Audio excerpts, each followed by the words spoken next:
Welcome back to my channel. ये video रहेगा chapter 2 federalism, topic number इसका रहेगा 3, क्लास 10th का टॉपिक है ये, पॉलिटिकल साइंस का। इसका नाम है how federalism is practised in India. देखिए, वैसे टॉपिक का नाम तो हाउ फेडरलिज्म इज़ प्रैक्टिस्ड है, तो आप समझिए सबसे पहले लिखा गया है, इसमें बताया गया है कि कॉन्स्टिट्यूशनल जो प्रोविजंस होते हैं उनका होना नेसेसरी होता है to have a spirit of federalism in a country.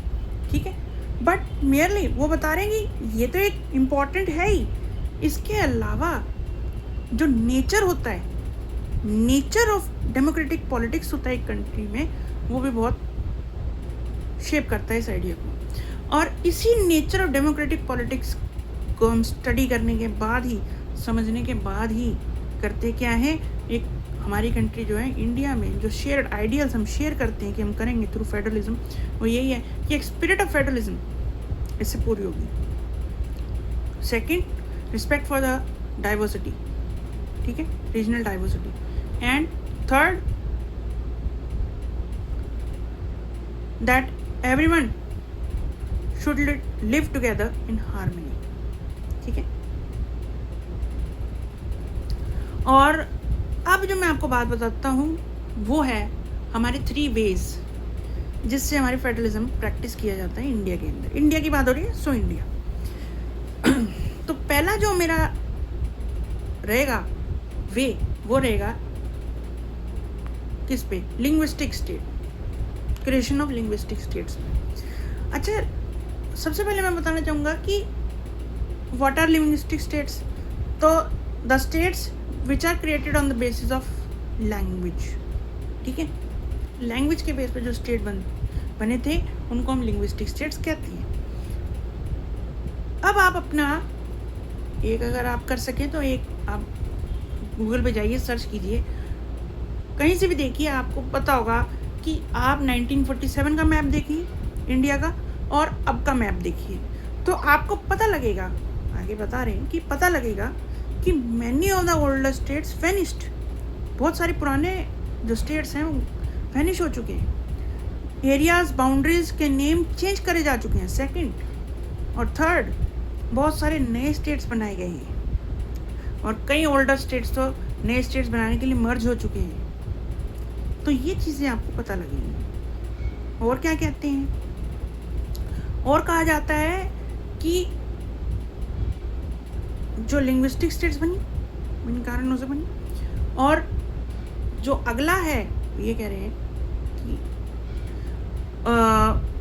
जो हमारी ये है लिंग्विस्टिक स्टेट्स हो गई, जैसे जैसे कुछ स्टेट्स बनी वो सिर्फ लिंग्विस्टिक यानी कि लैंग्वेज के बेस पे नहीं बनी, कुछ ऐसी स्टेट्स बनी जिनकी कल्चरल डाइवर्सिटी को करने के लिए, ठीक है, कुछ और भी अदर फैक्टर्स की वजह से स्टेट्स बनी।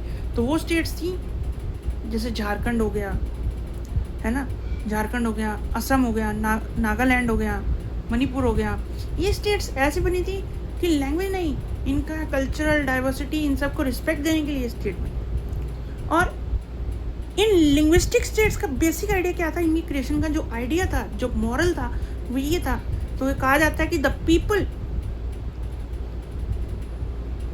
ठीक है, the people who speak the same language should live in a same state. Example, Gujarati, all Gujaratis are living in Gujarat. The state is created. But I'm just giving you an example. ठीक है, उसके बाद क्या है, उसके बाद आता है कि जो अर्लियर टाइम्स था उसमें गवर्नमेंट ऑफ इंडिया के कुछ लीडर्स थे जो फियर कर रहे थे कि इससे हमारी कंट्री, लिंग्विस्टिक स्टेट्स की क्रिएशन से हमारी कंट्री डिसइंटीग्रेट हो सकती है। तो इसको कुछ टाइम के लिए हमारे लीडर्स ने रेजिस्ट किया इन द अर्लियर डेज। लेकिन बाद में क्या हुआ, बाद में इम्पैक्ट शो हुआ, तो कहते हैं ये तो बहुत बेस्ट इम्पैक्ट है। सबसे पहले इसमें क्या हुआ, सबसे पहले हुआ कि in fact it made our country more united, it helps us to accommodate the regional diversity. क्षेत्रीय जो हमारी डाइवर्सिटी उसको भी अकोमोडेट इजीली कर पाए और एडमिनिस्ट्रेशन और इजी हो पाया। ये टेस्ट हम पास कर गए। नेक्स्ट जो आता है मेजर टेस्ट होता है लैंग्वेज का। The second is for the language policy. Language policy क्या है? लैंग्वेज पॉलिसी ये है दोस्तों कि जो हमारा लैंग्वेज की बात की गई है तो हमारे कॉन्स्टिट्यूशन ऑफ इंडिया में जो लैंग्वेज है और हमारा जो गवर्नमेंट ऑफ इंडिया है वो कोई किसी भी भाषा को एक नेशनल लैंग्वेज का दर्जा या स्टेटस नहीं मिला हुआ। तो there is no official national language. ठीक है,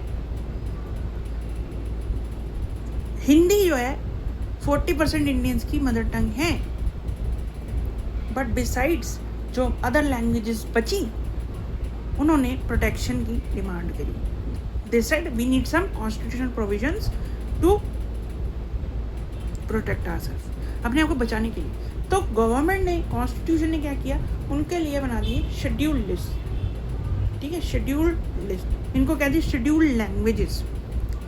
तो इन ये शेड्यूल्ड लैंग्वेजेस कितनी है? ये 22 लैंग्वेजेस हैं बिसाइड्स हिंदी।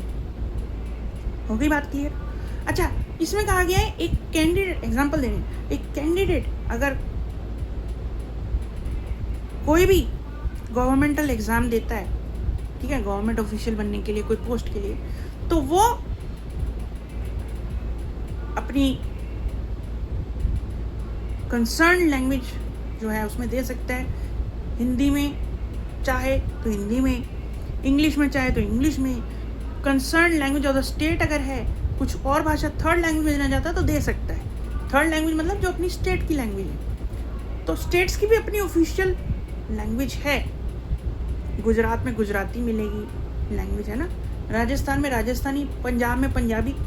तो वहाँ पेपर पंजाबी में भी दे सकते हैं, गुजराती में भी दे सकते हैं, ऐसा नहीं होता। लेकिन आगे बताता हूँ क्या हुआ।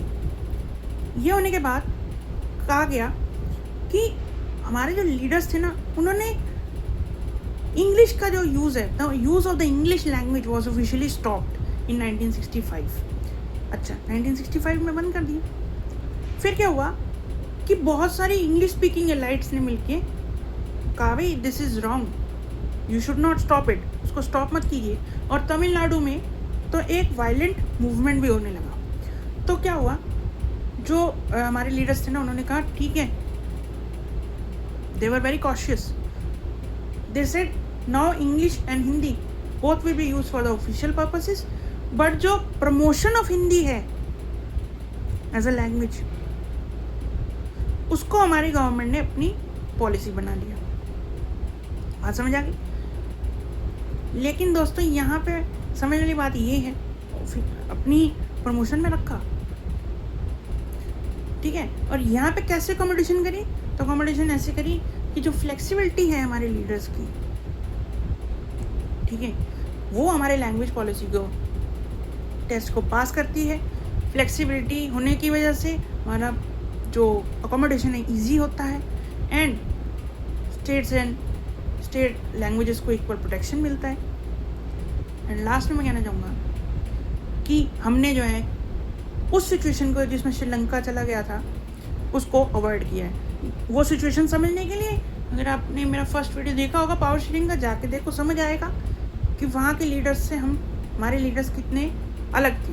अप्रोच की बात हो रही है, किसी भी लीडर की बुराई अच्छाई की बात नहीं है, ठीक है। तो हमने क्या अप्रोच ली थी? हमने वो सिचुएशन को अवॉइड किया। एंड थर्ड टेस्ट आता है the centre and state relations. दोस्तों इसमें हमें कहा गया है कि हमें रिस्ट्रक्चर करना है, किसको? सेंटर स्टेट रिलेशंस को, ताकि स्पिरिट ऑफ फेडरलिज्म अच्छे से कर सकें। लेकिन ये डिपेंड किस पे करता है? डिपेंड रूलिंग पार्टी पे करता है कि वो उन आइडियल्स और प्रिंसिपल्स ऑफ फेडरलिज्म को कैसे अपनाती है, ठीक है। अर्लियर डेज में इंडिया में वन पार्टी सिस्टम था। We know that only a single party ruled at centre and most of the states in the earlier time, जब हमारा इंडिपेंडेंस हुआ था 1947 में, ठीक है। एक वन पार्टी सिस्टम था, ठीक है। उसके कारण क्या हुआ कि पहले तो ठीक था, उसके बाद क्या हुआ कि अगर कोई स्टेट में सपोज रीजनल कोई ट्राइबल पार्टी आ गई तो क्या होता था? The constitutional provisions were often being misused and the government use its power, misuse its power earlier, ठीक है, मिसयूज करती थी to to beat the rival parties, ठीक है, मिसयूज़ करती थी। और ये चीज़, ये जो मिसयूज है, जो पावर हुआ था, कॉन्स्टिट्यूशन हुआ था, इससे क्या हो रहा था, हमारा जो स्पिरिट ऑफ फेडरलिज्म का जो था वो थ्रेटन हो रही थी। इससे क्या हुआ, ये कब ठीक हुआ, आफ्टर 1919। दोस्तों याद रखना है, यहाँ पे एक छोटा सा टॉपिक है, the rise of collision government era. जैसे ही 1990 के बाद रीजनल पार्टीज ग्रो करने लगी, स्मॉलर पार्टीज ग्रो करने लगी एट द नेशनल स्टेज, कोई भी सिंगल पार्टी एक मेजोरिटी ना ला पाई, ठीक है, इन दी लोकसभा, तो उन्हें एक अलायंस, एक गठबंधन बनाना पड़ता था विद द स्मॉलर पार्टीज और द रीजनल पार्टीज। इससे क्या होता था, एक कोलिजन एरा गवर्नमेंट शुरू हुई, मतलब गठबंधन का समय शुरू हो गया। तब क्या हुआ, इससे क्या होता था, जो रीजनल पार्टीज थी उन्हें एक बिग स्टेज मिलता था, ठीक है, ठीक है। सेकंड क्या होता था, this promotes the idea of power sharing in India. And third क्या होता था, regional party gets a share in power, उन्हें शेयर मिलता था। और fourth, they got the political representation. और इसको और स्ट्रेंथन कैसे किया गया, तो कॉन्स्टिट्यूशनल एक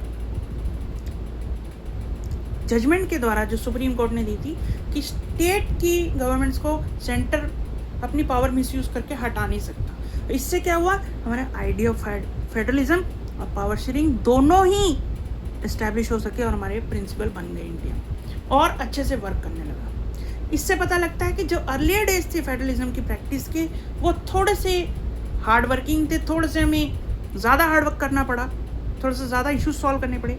लेकिन अब हमारे जो स्पिरिट है फेडरलिज्म की और पावर शेयरिंग मॉडल की, वो हमारे आइडियाज़ पूरी तरह हमारी डेमोक्रेसी में दिखते हैं। तो आई होप दोस्तों आपको ये वीडियो समझ आया होगा। Please don't forget to like, share, subscribe और कमेंट। और तब तक के लिए मेरी तरफ से गुड बाय।